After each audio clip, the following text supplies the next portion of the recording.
Bueno, hoy realmente tenemos muchísimas cosas de qué hablar, hago una pequeña síntesis de lo que va a ser el programa de hoy, que es un programa, claro, como todos los programas, tiene realmente ciertos aspectos muy importantes que tratar. Nosotros, lógicamente, ayer en la República Argentina hemos vivido una jornada muy importante, que desde ya no vamos a soslayar de ninguna manera.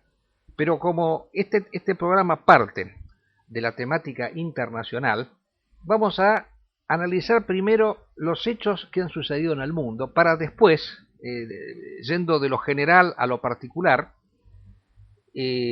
aplicando un método deductivo, ir concretamente a la situación argentina, de lo cual ya desde el programa anterior hemos roto una regla, una especie de censura que nos habíamos impuesto de hablar lo menos posible de la Argentina. Bueno, ya a partir de ahora vamos a hablar lo conveniente de la Argentina. ¿Qué es lo que vamos a tratar hoy de la situación internacional? Bueno, hemos tenido en esta semana un acontecimiento muy importante que han sido las elecciones en los Estados Unidos, que ha ganado el señor Obama. Acá con Madí teníamos una pequeña diferencia con respecto al pronóstico de quién iba a ganar. Yo me acuerdo que él decía que iba a ganar Ronnie, y yo decía que iba a ganar Obama. Bueno, lástima que no apostamos nada. En honor de verdad, Sí. Marcos sostenía el triunfo del actual presidente que se religió, y yo pensaba que iban a ganar los republicanos. Bueno, no, lástima que no apostamos nada, pero de todos modos, yo quiero decir así una serie de cosas con respecto a esta situación que se ha vivido en los Estados Unidos. En programas anteriores habíamos resaltado que, si bien pertenecían a dos partidos diferentes, tradicionalmente confrontados, especialmente en cuestiones internacionales, se notaba que la situación vivida por los Estados Unidos en el ámbito interno había de alguna manera condicionado y unificado la política de los dos candidatos. Por lo cual, en el último debate, que fue sobre la cuestión internacional, tanto Romney como Obama coincidieron en cosas fundamentales. En primer término, reconocieron que hay una pavorosa crisis económica en los Estados Unidos y en el mundo. Romney le achacaba a Obama de no haber tomado las medidas económicas necesarias, de no haber cumplido con las promesas que había hecho Obama. Recordemos que Obama había prometido muchísimas cosas y que no cumplió de ninguna manera. Había prometido un impulso en la economía norteamericana para sacarla de la crisis, y todo lo contrario, la economía norteamericana en el periodo Obama se ha hundido más todavía. Había prometido, por ejemplo, cerrar la cárcel de Guantánamo, todo lo contrario. En materia de derechos humanos no se ha destacado especialmente el señor Obama, tal como veremos seguidamente. Pero había algo en el cual estaban de acuerdo. ¿Y qué era específicamente? Que los dos consideraban que había que terminar con las guerras, porque las guerras eran la causa principal de la crisis económica de los Estados Unidos. No eran las burbujas inmobiliarias, como nos quieren hacer creer. La economía no se, digamos así, condiciona a sí mismo. Hay elementos y factores políticos que determinan el accionar económico. El liberal, por lo general, piensa que las crisis son, de algún modo, situaciones normales en la economía, porque la economía se autogenera. La economía pasa por periodos de auge y de decadencia. Es como si fuera un ámbito con leyes propias, y en realidad la economía es producida por el hombre. Y donde hay derrotas militares, donde hay gastos desaforados en materia bélica, como han sido las dos grandes guerras de Irak y Afganistán, entonces allí la situación cambia notoriamente. Obama algo cumplió. Había dicho que iba a terminar con las guerras, terminó con la de Irak, pero en realidad tendríamos que decir lo terminaron con la de Irak, porque en Irak fueron derrotados. Días pasados, el comandante al-Zawahiri, que es el que actualmente dirige Al Qaeda, ha mencionado ese hecho fundamental, que en Irak fueron derrotados los norteamericanos. ¿Por qué fueron derrotados? Porque Norteamérica, cuando hace la guerra de Irak, la hace con una intencionalidad muy precisa, no por el petróleo, como dicen habitualmente los reduccionistas, economicistas, tanto geopolíticos como marxistas, leninistas, etcétera, para los cuales la economía es el destino del hombre. No, ahí lo que se quería crear era un polo democrático y sionista, porque Saddam Hussein había sido un gran peligro para Israel, porque les había lanzado misiles Scud en plena guerra. Entonces había que generar un polo democrático poniendo en su lugar a un gobernante que fuera pro-norteamericano. En realidad, al sacarlo a Saddam Hussein, este gobernante pro-norteamericano del cual hablamos la vez pasada, recuerda usted que no me acordaba el apellido, Alawi. Alawi duró 3 meses en el poder, porque inmediatamente se constituyó Al-Qaeda en el Magreb, en la Mesopotamia, el Estado Islámico de Irak. Y una guerra civil, aliados con el grupo Ba'ath que posaba Saddam, hacen una guerra infernal a los norteamericanos y obligan a Estados Unidos, ahí está lo interesante del caso, a concordar con Irán para tener un gobierno chiita cercano a Irán. Entonces, en realidad no ha sido una victoria haber puesto un gobierno pro-iraní en Irak. Ha sido una concesión, claro, Norteamérica... Los norteamericanos se vieron obligados a negociar con el Ayatollah Sistani. Exacto. A establecer, es cierto, a un amigo, pero al-Maliki es un shia. El presidente de la que es el primer ministro. El presidente de la República es un kurdo. Exacto. Jalal Talabani. Se vio obligado Estados Unidos a hacerle concesiones enormes a Irán, a los shías de Irak y a los kurdos, con objeto de tratar de aplastar la rebelión sunna que encabezaba el extinguido en las formas partido Ba'ath, porque la verdad es que obraron tan torpemente que hasta los propios norteamericanos ya lo analizan como el mayor error de la historia. Hoy se considera al presidente Bush como el peor que tuvo Estados Unidos y figura entre los 8 peores de toda la historia. Y evidentemente, si hay que acordar con Irán, a pesar de la gritería, y se salen en una foto Talabani y al-Maliki con Ahmadinejad, es que Estados Unidos no ganó. Exactamente. Y entonces, volviendo al razonamiento que estábamos haciendo, bueno, se tuvo que ir de Irak, se va a tener que ir de Afganistán. Entonces, ya de hecho, la presencia norteamericana en el mundo como guardián internacional ya desaparece, lo reconocen los dos candidatos. Las guerras las tenemos que hacer únicamente en caso excepcional. Y decíamos nosotros, bueno, eso cualquier país se plantea eso, porque siempre la guerra es una hipótesis que está presente en cualquier nación. No puede existir una nación que no tenga la hipótesis de guerra en algún momento. Lo que pasa que o se la tiene cercana o lejana. Entonces acá es solamente materia de excepción. Pero Obama no por esto es un pacifista, como se cree, los que le dieron el Premio Nobel de la Paz. Qué cosa curiosa.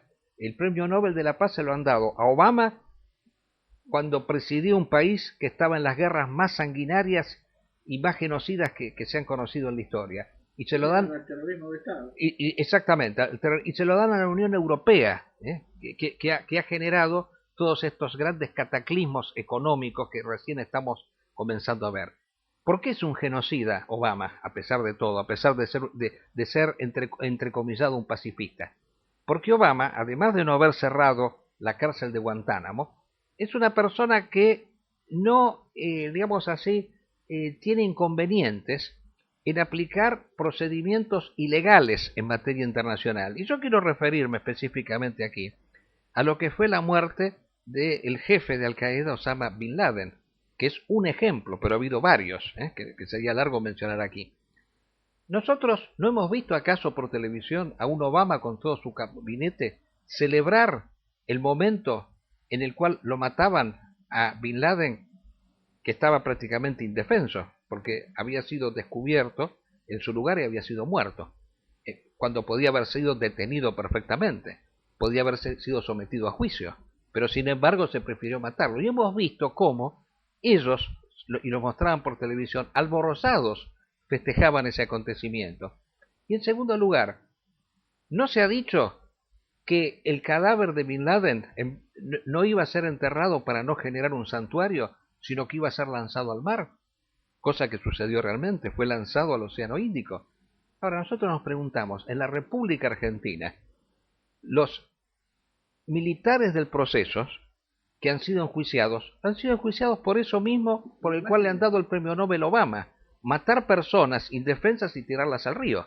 Entonces, fíjese usted qué cosa curiosa, este señor es un genocida, lo ha hecho con otras personas más, han reivindicado la tortura y además, él no es que haya renunciado a la guerra, está aplicando una guerra nueva, un tipo de guerra nueva selectiva, que es justamente este ejemplo que hemos mencionado, pero de un modo mucho más cínico y siniestro, los drones, los famosos aviones sin piloto, que según la propaganda enemiga, son aviones súper inteligentes, que tienen, digamos así, la capacidad de distinguir a las personas, pueden distinguir un campesino de un talibán, por ejemplo, se dan cuenta, se ve que tienen un súper olfato, son desde las alturas del cielo, ellos tienen un visor, el talibán no va con uniforme de combate, el talibán durante el día es una persona, es un civil que vive como los demás, pero ellos, claro, tienen un sensor especial, porque la tecnología norteamericana que se ensalza tanto a través del cine, a través de todos estos medios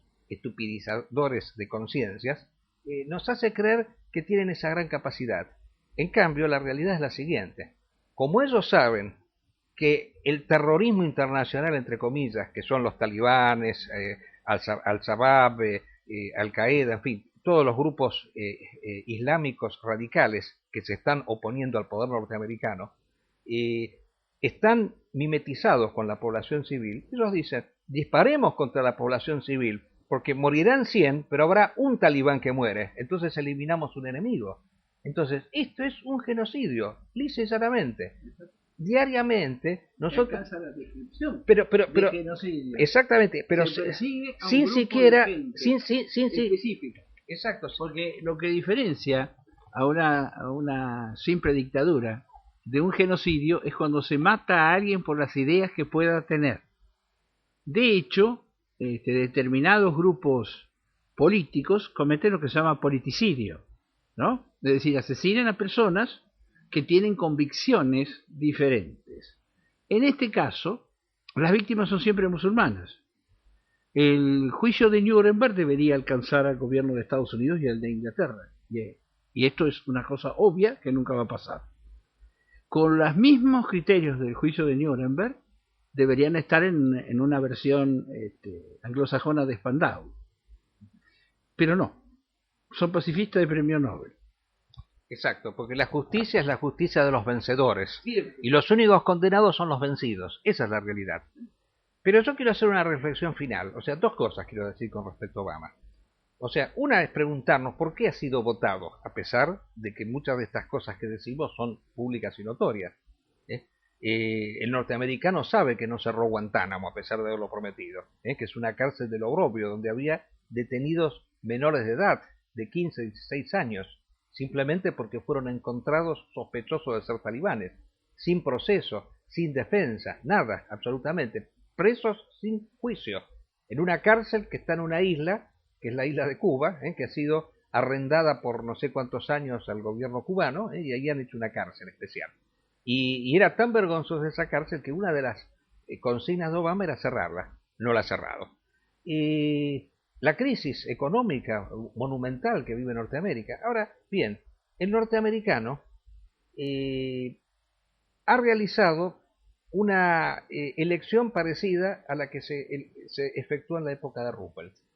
Porque fíjese, hay una cierta semejanza entre Obama y Roosevelt. Roosevelt, cuando asume el poder, lo asume prometiendo no hacer entrar a Estados Unidos en la guerra, en la Segunda Guerra Mundial. Pero después no incumple su programa, lo hace entrar con la excusa de Pearl Harbor. Pero el norteamericano lo vuelve a elegir lo mismo y después muere estando en el cargo y asume Truman. Se acordarán ustedes esa circunstancia. ¿Pero por qué? Porque decían que tenía que terminar la empresa realizada. No se podía cambiar el caballo en medio del cruce del río. Esa es un poco la idea. Tenía que terminar la guerra, tenía que ser el mismo presidente. Entonces acá hay una mentalidad parecida. Norteamérica está en una guerra tremenda. Guerra que ha socavado la institucionalidad misma de los Estados Unidos, que lo ha obligado a vivir la crisis más grande de toda su historia, ya que es una guerra no ganada, es una guerra perdida, son varias guerras perdidas. Entonces, él tiene que terminar el trabajo, esa es la idea del norteamericano. Y el segundo hecho que quiero resaltar aquí es el siguiente. Qué cosa curiosa, que en Norteamérica, que siempre ha sido un país que ha tenido como modelo de presidentes a un blanco y un protestante, que el presidente tenía que ser blanco y protestante, esta vez los dos candidatos no eran, uno era negro y otro era mormón, no era protestante. El carácter negro yo lo he realizado en alguna oportunidad. Lo racial tiene su significativa importancia, porque Obama pertenece a una raza que fue oprimida históricamente, y en el territorio norteamericano ha sufrido una opresión mayor. Entonces aquí se da como un fenómeno de compensación. Eh, por ejemplo, muchas veces se ha mencionado este hecho al referirse al fenecido presidente Kirchner, que él había sido durante la época de los militares un colaborador, o por lo menos alguien que se benefició con el gobierno de los militares, que no luchó por los derechos humanos nunca, eso se le echó en cara, pero que luego, una vez que llega al poder, quiere compensar esa, digamos así, frustración que ha tenido anteriormente de no haber realizado nada, digamos así, en contra de ese gobierno militar, persiguiendo de una manera siniestra a los mismos militares con los cuales anteriormente ha colaborado. Porque realmente hay que decirlo, causa vergüenza ajena ver la manera como son perseguidos militares que ahora son ancianos, indefensos, y que son condenados a penas altísimas, y por alguien que jamás los ha combatido cuando estaba en la oposición. Sí, pero termino con esto de Obama, después le cedo enseguida. Yo sé que este tema a usted lo emociona mucho. En el caso de Obama, salvando las distancias, es parecido. La raza negra ha sido oprimida. Bueno, ahora quiere de alguna manera compensar esta situación. Y entonces, ¿cómo compensa? Digamos así, haciendo de un modo más radical acciones en contra de aquellos que podrían ser considerados los enemigos. Un caso parecido es el de aquella persona que, habiendo sido alumna, fue aplazada, y después, una vez que es profesor, aplaza de manera desaforada a otros alumnos, porque quiere hacer vivir a otros en carne propia los males que ha tenido. Es un fenómeno psicológico de compensación. Por eso lo que nosotros encontramos aquí es alguien que lleva hasta el extremo las políticas opresivas de los norteamericanos, pero con una característica, bajo un disfraz y un manto de bondad, de persona bondadosa, de persona razonable, pero en el fondo un cínico y siniestro. El tema es justamente, hablando de Obama, Obama es el único presidente que no puede permitirse hacer la paz, justamente porque es negro, porque tiene que sobrealimentar una condición que no tiene. Por eso es el mismo caso de Kirchner. Kirchner es un colaboracionista de la dictadura militar. Se convierte en el mayor luchador porque tiene que encubrir el pasado vergonzoso de él y de Cristina durante el régimen dictatorial. Y yo, que he sido preso político de la dictadura militar y desaparecido, y preso político por 3 años y 4 meses, no tengo el odio que tiene él. El odio que tiene él es el odio del servil, el odio de aquel al que lo humillaron y lo avergonzaron. Aunque a nosotros nos trataran muchísimo peor, las humillaciones que le infirieron a estos dos es lo que los lleva a sobrecompensar. Además, la necesidad política de cubrirse las espaldas, de atraer a los organismos de derechos humanos, con objeto de que no le reprochen la mala conducta, porque a otros presidentes difícilmente se le encontrara esa mala conducta. El caso de Obama es verdaderamente trágico, es el enemigo más peligroso que puede haber. Justamente un presidente blanco y millonario como Romney puede retirarse de Afganistán y nadie le va a decir usted es cobarde, usted es un imbécil, usted es un negro, porque a Obama lo han maltratado mucho sectores políticos que son sumamente adversos, diciendo que él es musulmán, que nació en Indonesia, toda una serie de disparates que lo obligan a sobrecompensar su origen. Tuvo que presentar un certificado de nacimiento. Sí. No sé si usted sabe esa... Hawái, exactamente, porque hubo un candidato multimillonario que apoyaba al Partido Republicano, que lo desafió públicamente a que demostrara que había nacido en Estados Unidos, y él agarró y mostró, con eso le tapó la boca inmediatamente. Claro, pero nadie le hubiera preguntado a Romney si era norteamericano. Claro. Nadie le preguntó nunca a un presidente blanco, incluido Kennedy, que era católico, nieto de irlandés. Claro. No se le preguntó si había nacido, no se le pregunta al vicepresidente Biden, y no están obligados. No es casual que Richard Nixon terminó la guerra de Vietnam. Richard Nixon, campeón de la ultraderecha, el hombre que haría la guerra por cualquier motivo, dice no conviene la guerra, es que mejor la puede terminar, precisamente porque todo el mundo sabe que si fuera útil lo haría. Claro. Si se retira de Vietnam es porque es malo para Estados Unidos seguir estando. Y no solo no perdió al retirarse de Vietnam como se pensaba, sino que ganó un segundo mandato que después se frustró por otros motivos de corrupción. Por eso mismo, la presidencia de Obama es absolutamente feroz. Nadie más que él necesita matar a los líderes del movimiento islámico, porque él tiene que demostrar todos los días que ha traicionado a los suyos y que sirve a los patrones, cosa que el patrón no tiene ninguna necesidad de hacer. Exactamente. Muy bien. Bueno, creo que hemos dicho así lo principal que pensábamos manifestar con respecto a Obama, y unas palabras con respecto a la situación actual de la guerra de civilizaciones, en qué sentido se puede ver beneficiado o perjudicada por el triunfo de Obama. Bueno, ha quedado en claro que Norteamérica no va a participar directamente en las guerras. No invadirá Irán, ¿no? Israel se ha sentido muy preocupado por el triunfo de Obama, y porque consideraba que era mejor Romney, porque lo consideraba como más cercano a sus intereses, y según ciertas versiones que circulaban por las esferas así de Netanyahu y de Lieberman, si Israel hubiera decidido atacar Irán, Romney hubiera dado su consentimiento, no así Obama. Pero eso es algo discutible todavía, porque así como usted dijo muy bien que los republicanos resultaron ser en el fondo más pacifistas que los demócratas, ¿no? En el caso de la guerra de Vietnam porque se retiraron, hay que ver hasta qué punto Romney, estando en el poder, iba a cumplir realmente con esa promesa, entre comillas, dada a Netanyahu, de respaldarlo en una invasión a Irán.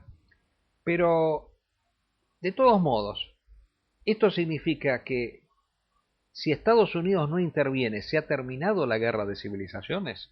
¿Los pueblos islámicos hoy están libres para terminar las guerras que han iniciado en Afganistán, que es una guerra casi victoriosa que está a punto de terminar? En el 2014 se van a retirar los norteamericanos y la OTAN de Afganistán. En Siria tenemos que mencionar que hay progresos notorios, sin la intervención de Norteamérica, justamente por esa razón, porque no les conviene intervenir más en ninguna guerra. En audiciones anteriores hicimos alusión a la intervención rusa en Siria para respaldar al gobierno de Assad. Los sectores así prorrusos, ese periodismo prorruso encubierto, el estilo de Salbuchi, Meizán y otros más, que se la pasan constantemente diciendo que Estados Unidos e Israel van a invadir Irán, y eso hace 20 años que lo dicen y nunca lo invaden. A todo esto invadieron Irak, Afganistán, y nos han dicho últimamente que iban a invadir Siria, pero si no lo hacía Estados Unidos lo iba a hacer a través de Turquía. Bueno, hoy nos acabamos de enterar que Turquía ha manifestado abiertamente que no va a intervenir en la guerra siria. Así que en Siria, ¿quiénes intervienen? Intervienen los grupos islamistas, las brigadas islamistas. Hay una brigada que se llama Jesús, inclusive, no sé si usted sabía, que inclusive la brigada de Al-Qaeda en Siria está dirigida por un libio que ha participado en la guerra en contra de Gaddafi. Y están teniendo unos progresos impresionantes, de modo tal de que el premier inglés le ha propuesto ya formalmente a Assad que le retira cualquier tipo de cargo por violación a los derechos humanos, le da inmunidad diplomática. Estaba el hereje del mal. Era miembro del eje del mal. Exactamente. Assad, que era enemigo de ellos, ahora resulta ser un amigo. Un amigo porque si triunfan los grupos islámicos, está perdido Inglaterra. Exacto. El Assad, con toda la deficiencia que pudiera tener, era el mejor aliado que podían tener. Tanto Estados Unidos e Inglaterra como Rusia, porque como hemos dicho, Rusia tiene una base militar marítima en Siria. El único puerto en el Mediterráneo de Tartus es en territorio sirio. Así que todas las grandes potencias están interesadas en que Assad siga en el poder y que no tome el poder el fundamentalismo islámico. Pero hay otra guerra que está en ciernes, de la cual queremos decir dos palabras. Claro, porque, insistimos, hay ciertos hechos que son fundamentales, que son mantenidos en un silencio absoluto. La guerra de Malí, o sea, no se sabe, no se menciona nada, que se está preparando una intervención militar en Malí. En la semana en esta misma semana, el lunes pasado, se realizó en la ciudad de Bamako, capital de Malí, una reunión en donde participaron todos distintos gobiernos africanos de África Occidental, en connivencia con Estados Unidos y Francia principalmente, antiguo colonizador de la zona, para realizar una acción de reconquista del norte de Malí, en donde se ha constituido el Emirato de Abasat. Azawad, siempre me equivoco, cuya capital es Timbuktu. Y que la capital del reino de Malí medieval. Exactamente, como usted lo ha hecho notar la vez pasada. Las excusas son nimias, insignificantes.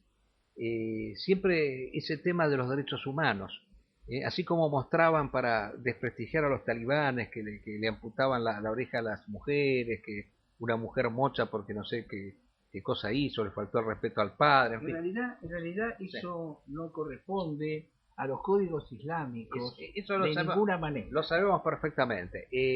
Fíjese usted que ¿cuál es la excusa? Que en Timbuktu se dice que han destruido tumbas sagradas, que son patrimonios de la humanidad, de la UNESCO, han hecho volar los monumentos de Buda en Bamiyan, en Pakistán, así toman esas excusas. Pero es todo un argumento infantil para justificar una invasión, porque lo que no se quiere es que una zona como Malí, que es una zona importante, pueda convertirse en una base del islamismo radical. Entonces, es inminente una invasión en Malí que va a ser llevada a cabo por naciones de África Occidental, Argelia, y acá se acaba de saber lo siguiente. Los participantes de esa reunión han dicho, necesitamos aviación, porque no tenemos. Y al parecer, o Francia o Estados Unidos van a bombardear. O sea que ahí va a estar la participación. Lo mismo que se hizo en Libia, pero con otra finalidad, es muy distinta, se piensa hacer en Mali. Así que esa es la guerra inminente que vamos a tener. Sin duda, pero veo yo poco asidero. Primero por el lugar donde se lucha. Muy de por sí complicado. ¿Qué van a hacer con los tuaregs? Que habitan en todo el desierto y que son partidarios del Emirato. ¿Qué van a hacer con el gobierno que está en Timbuktu, en Gao y en toda la región norte de Malí, que está tratando de recomponer lo que fue un imperio africano que abarcó toda el área? O sea, que tiene partidarios en casi todos los países que teóricamente deben luchar contra el Emirato. Es decir, partidarios del Emirato hay en Nigeria, partidarios del Emirato hay en Argelia, partidarios del Emirato hay en todos los países vecinos, porque históricamente esa región tuvo su capital en Timbuktu. Así como el imperio asiático, que se llamaba Siam, que ahora es Tailandia, abarcaba Vietnam, Camboya y demás. La capital estuvo allí de un estado que gobernó casi todos los países africanos incluso incluida Argelia, en algún momento incluido Marruecos, en algún momento. En toda el África Occidental, que fue luego colonia francesa e inglesa, estuvo originariamente el sultanato de Malí, uno de los estados más prósperos, tradicionales y brillantes que han existido, la mayor facultad de medicina del mundo de la Edad Media. Exacto. En ese lugar, Timbuktu, es tan convocante como la anfictionía de San Martín y Bolívar, Iturbide y Morazán, en Panamá. Es tan convocante como la revuelta del año 16 en Irlanda. Nadie puede creer que eso se va a hacer fácilmente. Que necesiten aviación seguramente, pero ¿cómo van a hacer para pasar? Porque hay mucha gente que es partidaria del Emirato en otros países, en los mismos países donde tienen que, digamos, de los cuales tienen que enviar las tropas, va a haber objeción y no de conciencia. Exactamente. Ahora, fíjese usted que el grupo Ansardine, que es el que está actuando, el grupo fundamentalista que está actuando en Malí, ha sacado un comunicado diciendo que en caso de que Occidente intervenga en la región, va a suceder lo mismo que en Irak. Va a suceder lo mismo que en Irak. Así que yo considero que el África hoy en día es el lugar en donde se está desarrollando el eje de la revolución islámica. Así como antes fue, el eje ha pasado del Asia al África. De Afganistán al África, porque tenemos Argelia, tenemos Libia, tenemos Túnez, tenemos Somalia, en donde se está dando una guerra tremenda, y ahora tenemos también Malí. Así que es realmente una contienda importantísima la que se está desarrollando. El carácter de autodestrucción que significó para Estados Unidos las guerras en Afganistán y en Irak.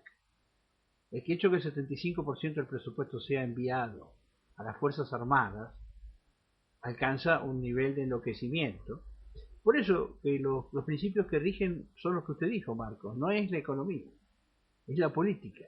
Exactamente. La clave es la política y la guerra es la continuación de la política, como ha dicho Clausewitz. No hay otra historia. La razón verdadera es de destruir el mundo islámico. Vuelve contra los que lo planearon. En principio es un disparate. Es un disparate tal como si se hubieran hecho la guerra nuclear con la Unión Soviética. En este caso, la idea de superioridad racial, incluso de superioridad religiosa, ¿no? El planteo ridículo de algunos individuos del régimen Bush de que se debía bombardear la Meca y Medina, no se comprende la magnitud que eso hubiera significado. Eso hubiera significado el fin de Estados Unidos, con toda seguridad, porque después de eso no hay más ningún arreglo. Con ninguna civilización se puede tocar las fuentes. Nadie que quisiera conciliarse con los católicos se le ocurriera matar al Papa, destruir el Vaticano, porque francamente no va a tener ciudad. Hay que pensar que la guerra mundial, cuando regía gente más sabia, en la ciudad de Roma, los norteamericanos, el Papa y los alemanes arreglaron que los alemanes se fueran, Roma ciudad abierta, ¿no? Los alemanes se fueran y entraran del pueblo norteamericano y con cuidado no vaya a ser, ¿no?, que una bomba desgraciadamente se lleve al Papa Pío XII de aquel entonces. Un Papa brillante y excelente, que está esperando la canonización y los judíos no lo quieren permitir, lo que es muy grave, ¿no? Un verdadero jefe para la Iglesia Católica. Sí, pero eso actualmente no sucedería, porque yo creo que a la Iglesia Católica le pueden hacer los insultos y los agravios más grandes que no va a reaccionar nunca, porque claro, en aquel entonces todavía había capacidad de reacción. Pero tanto Hitler como Roosevelt pensaron. Y acá tenemos que mencionar el hecho, bueno, el otro día yo tengo que resaltar como positivo que hubo sectores católicos que fueron a defender la catedral, porque cada vez que los grupos abortistas, homosexuales y otros más protestatarios se reúnen y realizan movilizaciones, suelen ir y embadurnar con agravios la Catedral de Buenos Aires. Pero esta vez, bueno, hay que resaltar que hubo un hecho positivo, que hubo sectores católicos que fueron a defenderla. y evitar que se volvieran a cometer esos hechos. Bueno, son pequeños... Así mismo ayer. Son pequeños, así mismo ayer, son pequeños atisbos que, bueno, que de alguna manera nos dan ciertas esperanzas. Yo creo que, bueno, viene bien esta pequeña alusión al catolicismo para referirnos a nuestra realidad argentina.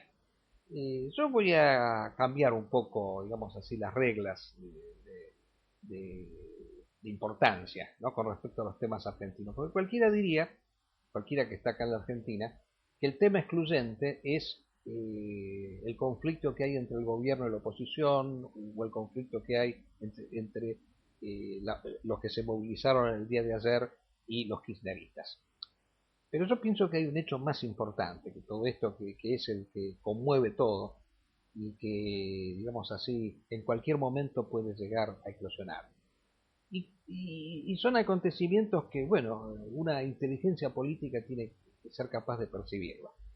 Porque para que una nación se constituya, eso es indudable, se necesita que haya una cámara de héroes, que haya personas heroicas dispuestas a, si es necesario, dar la vida, ¿no?, y demostrar que los principios están por encima de los intereses. Indudablemente la burguesía no puede nunca constituir una nación. Lo que puede constituir la burguesía es, bueno, lo que ella misma es, una casta de mercaderes, una empresa. Una nación no es una empresa, no es un comercio una nación, no es una hacienda. Una nación es un proyecto histórico. Y la Argentina tuvo en distintas oportunidades ocasiones de llegar a ser una nación. La tuvo con Rosas en el siglo XIX, cuando con firmeza se plantó frente a la soberbia británica y francesa en la vuelta de obligados, impidiendo que acá se implantara el libre comercio. Lamentablemente la derrota de Rosas implantó el libre comercio, y la Argentina se constituyó a partir de ese momento, con la Constitución del 53 de por medio, en una verdadera colonia de los intereses europeos.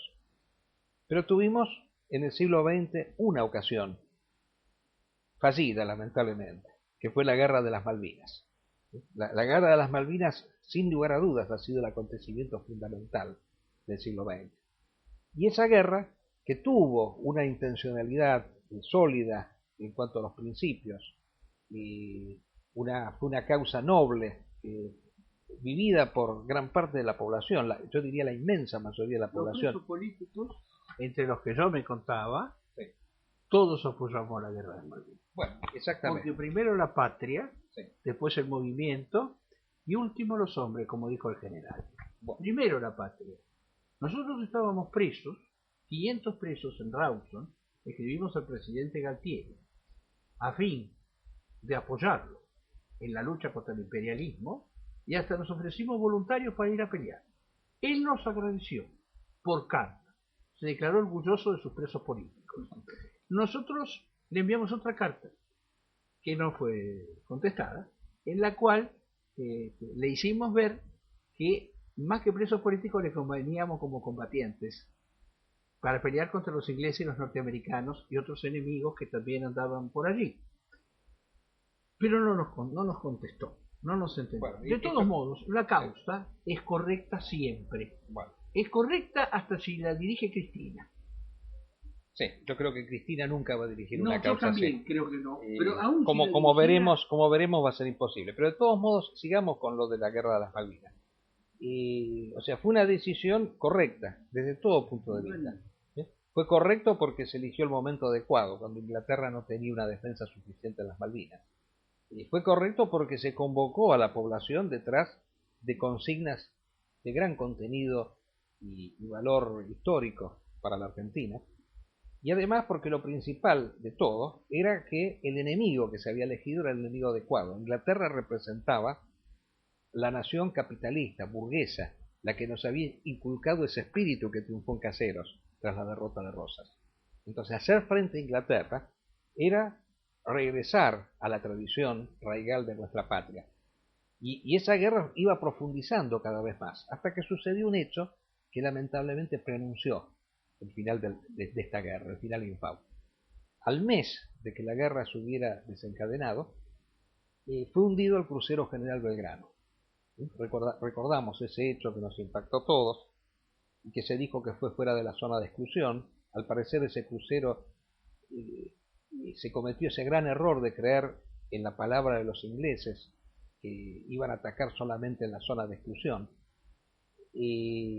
Pero ese hecho fue condicionante, porque ahí donde empezamos a vivir la primera claudicación. Nosotros dijimos en la audición anterior que el capitán del navío no siguió la tradición militar. Murió cerca de 25 años después del hundimiento del barco, cuando lo ideal hubiera sido que él se hubiese hundido con el mismo barco. Pero ese acontecimiento determinó el accionar de toda la flota argentina, que resolvió no salir del puerto porque se dijo que los ingleses tenían submarinos atómicos y que por lo tanto se ponía en peligro la seguridad de la flota. Grave error militar, porque los ingleses, que sabían que los argentinos tenían misiles Exocet con capacidad de hundir barcos de gran tonelaje, lo mismo se lanzaron a la reconquista de las Malvinas. Entonces, nunca un impedimento de ese tipo tendría que haber sido factor determinante de la guerra.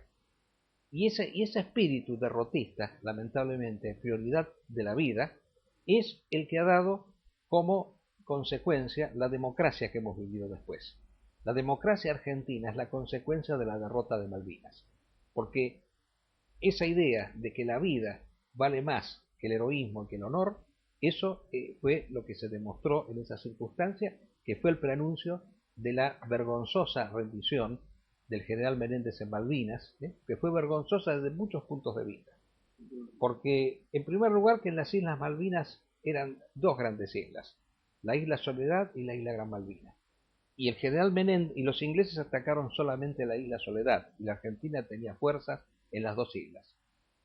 Y cuando los ingleses toman Puerto Argentino, acá no entraremos a discutir si la defensa fue buena o mala, había tropas en la isla Gran Malvinas y se rindieron todos. Y eso fue una claudicación de grandes dimensiones. Y yo recuerdo siempre que el argumento que se dio en esa circunstancia de la rendición fue parecido al que dio la Marina de Guerra, que no salió a combatir porque decía que los ingleses tenían armas más poderosas que las de ellos. Déjeme terminar el argumento. El argumento fue, dice, si nosotros hubiéramos sabido que los ingleses tenían armas tan sofisticadas, no hubiéramos hecho la invasión. El movimiento talibán del cual usted formó parte jamás hizo esas especulaciones, porque si hubiera hecho esas especulaciones nunca hubiera salido a combatir a los norteamericanos. Entonces, esto se encuadra con la filosofía que inculcó el Papa cuando vino a la Argentina, cuando dijo que la vida es más importante que el honor, que la justicia.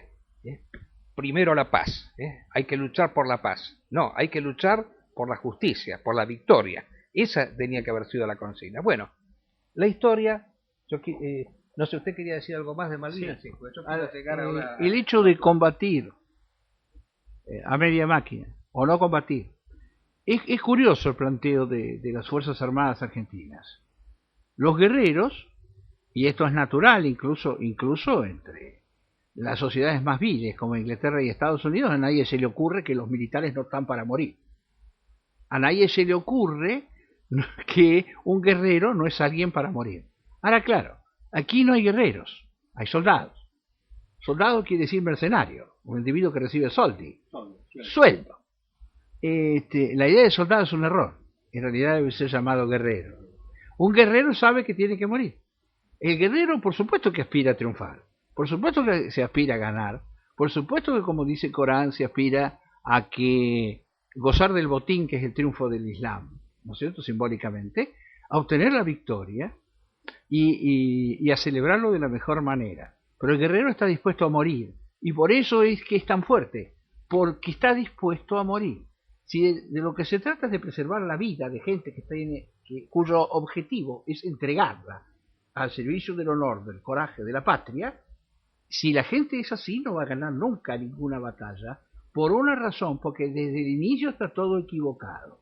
Si los paisanos que lograron la independencia de América, la gente de Güemes, por ejemplo, hubiese tenido miedo, todavía estarían los españoles. Y ellos no tuvieron miedo. Y no tuvo miedo en las invasiones inglesas Manuela Pedraza, que cuando mataron al marido agarró el fusil de Maredo y le tiró a los ingleses, mató 3. Y fue condecorada por Santiago de Liniers. Y Santiago de Liniers, que defendió la soberanía de Buenos Aires, fue matado por la masonería. Y Álzaga y Telechea, los españoles que dirigieron la resistencia hispánica al ataque inglés, fueron asesinados por Rivadavia. Y así sucesivamente. ¿No es cierto? Entonces, si hay una idea de que alguien es un guerrero, el guerrero va a morir. En ese sentido, Álzaga, Telechea, Liniers, eso sí que eran patriotas. Exacto. Hay una frase de Arjuna, ese héroe del Bhagavad Gita, ese texto sagrado. El Bhagavad Gita es un texto que justamente reivindica el valor catártico, heroico de la guerra, donde Arjuna le dice al guerrero, para que vaya al combate, dice, ve y lucha, porque si ganas conquistarás la tierra, y si mueres conquistarás el cielo. Esa frase es lapidaria. Bueno, yo quiero decir, aquí, ya yendo a lo actual, que la providencia suele darle a nuestra patria varias oportunidades, como para redimirse. Malvinas fue una de ellas, que lamentablemente no se supo aprovechar por lo que acabamos de decir. Pero ahora nos encontramos con otro acontecimiento, muy importante, y que pone en contraste los dos espíritus, el espíritu del guerrero y el espíritu del burgués. Es el acontecimiento de la fragata Libertad, el buque insignia de nuestra Marina de Guerra, el buque por el cual transitan por los mares todos los cadetes que luego van a ser marinos de guerra.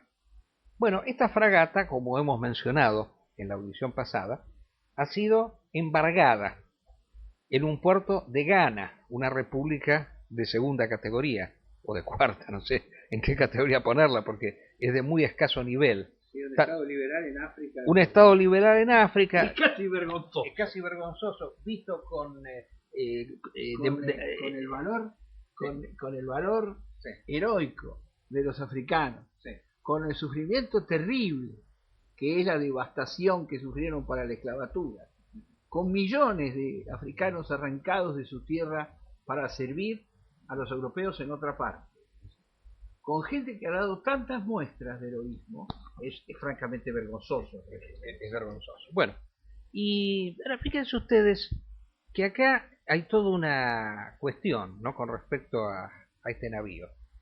Y claro, lo embargan porque dice pertenece al Estado argentino, que es deudor de una serie de acreedores que han comprado bonos, que son famosos fondos buitres.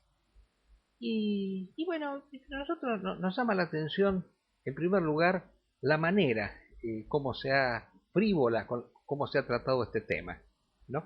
Porque, por un lado, la presidenta ha dicho, dice, bueno, podrán embargarnos el barco, pero no perderemos el honor.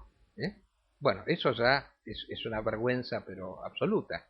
No hay que dejar embargar el barco, porque el barco es de la Marina de Guerra, no tiene nada que ver con las tratativas de los mercaderes, o sea, es una institución sagrada de la patria, es como si nos embargaran la insignia patria, la bandera, o sea, son cosas que no entran dentro del comercio.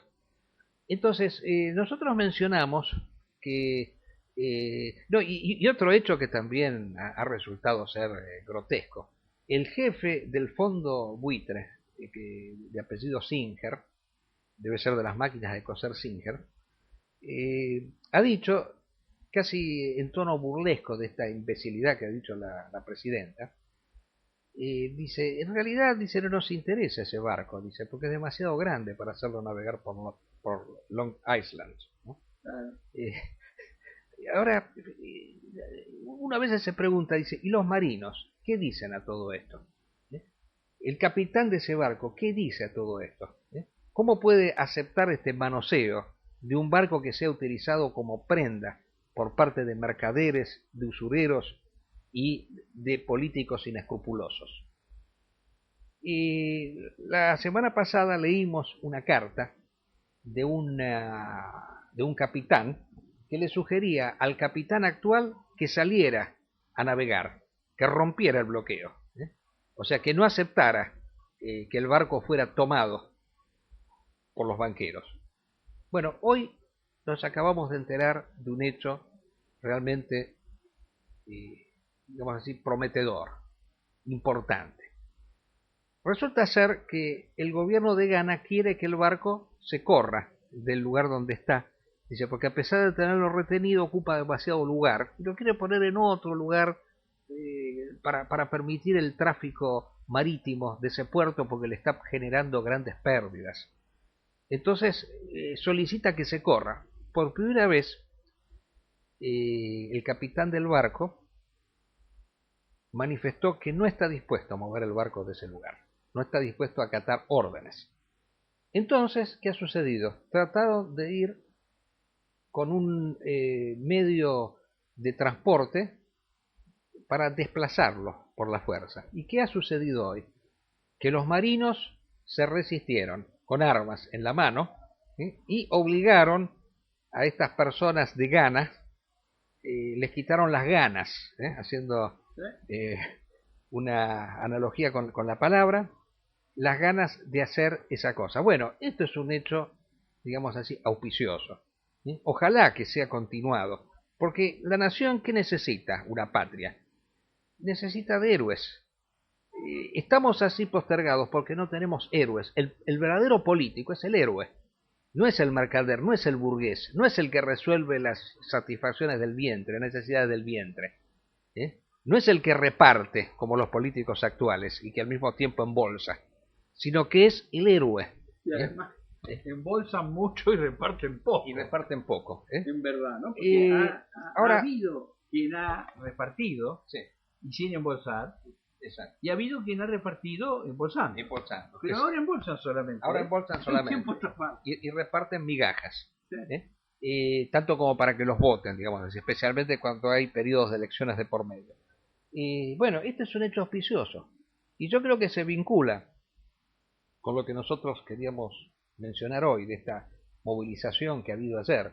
Porque claro, esta movilización que fue multitudinaria, se lo queremos decir a la gente europea que nos está escuchando, acá hubo una movilización de cerca de 700.000 personas, o sea, fue multitudinaria, espontánea, porque no hubo ningún movimiento ni ningún partido que la convocó, fue por Twitter, por estos medios electrónicos parecidos a la Primavera Árabe y todo demás.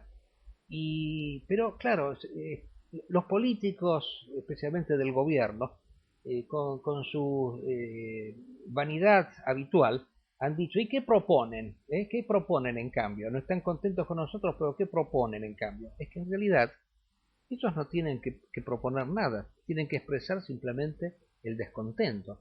Lo que solicitan es ser gobernados. Ahora, ¿quién tiene que gobernar? Pero sí proponen. Sí proponen. Proponen ser gobernados, gobernados correctamente, gobernados por alguien que tenga la capacidad de hacerlo. Sí, hay proposiciones. Faltan héroes faltan. Sí, bueno, y aquí le cedemos la palabra al amigo Afghani, que está con un deseo tremendo de hablar, porque él ha estado en la manifestación de ayer y quiere decir algunas cosas. Yo estuve presente en la movilización. La movilización sí tiene propuestas que no le son gratas al gobierno, esa es la realidad.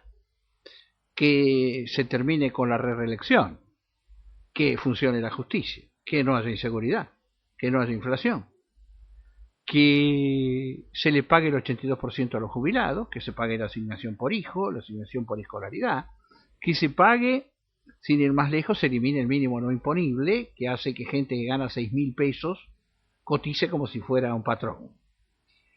También tienen otros tipos de pedidos. La gente que defendió la catedral de la horda abortista. También los más aplaudidos eran veteranos héroes de Malvinas. Ese es un motivo espiritual.